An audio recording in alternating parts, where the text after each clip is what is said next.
So putting, it's so important, Dee, isn't it? I mean, you could almost say it was the most important part of the game. Well, if you can't putt, you can't score. Yeah, absolutely. I mean, you do need to keep the ball in play, but if you can't putt, one putt saves a whole lot. It really does. And you know what else I think with putting? If your putting's good, the confidence can filter back through the game, can't it? Because it takes the pressure off the chip in, takes the pressure off the shot in. 100%. Yeah, so and there's no reason physically that all of our students on this golf school can't be great putters. Absolutely. There's no reason I say that all the time too. You know, there's not a lot of technique in it. And if you practice, it's all judgment of distance and it's confidence and it's feel, and that just comes from doing it a lot. And look, you don't have to do it as much as the pros do, but if you want to improve your putting, it's easy. Spend some time. It's probably the most productive part for the least amount of effort to get a result. Absolutely. And honestly, when I watch amateurs play, I think their putting is generally really terrible. I know that sounds really horrible. But not ProGolfGals students.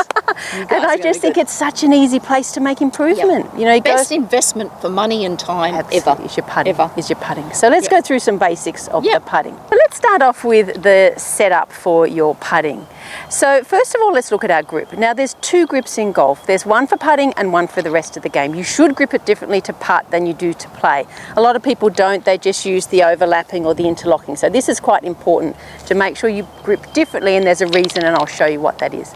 So when you're putting, we want to have our hands pretty much sort of facing each other on the side of the grip, maybe a little bit open, and then you'll drop your right hand down a little bit lower than your left, and you'll curl your fingers around. Once you've done that, then the left forefinger comes out and goes down the outside of the fingers of the left hand.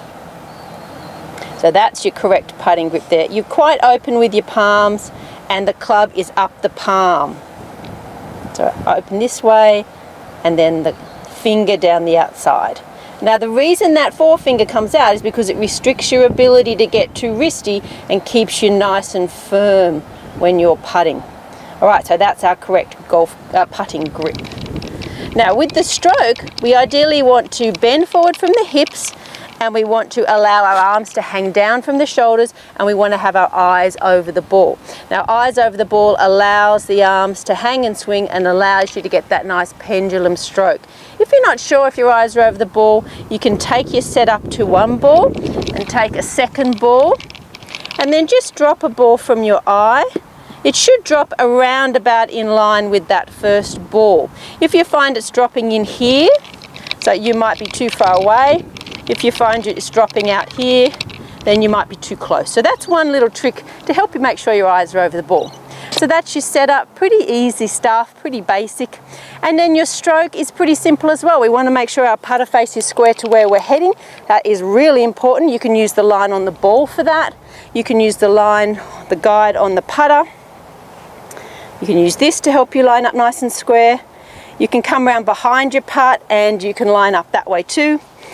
So putter face has to be square to where you're heading, and then obviously you want your putter straight back and through, making sure you use your shoulders. We don't want any hands and wrists when we're putting.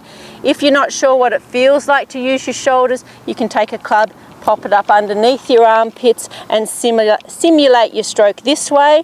Obviously use a club here and use your putter in your hands. But what that does is gives you the feeling of the shoulders doing the work and not the hands and wrists. So this is probably the biggest killer of putting, is this action, and I see it a lot. So we want the pendulum from the shoulders, not from the wrists. Let the arms hang and swing, and get the putter moving fairly straight back and through as best you can. If you do that all the time, if your putter face is square and your putter moves straight back and through, you're not going to go too far wrong with your putting.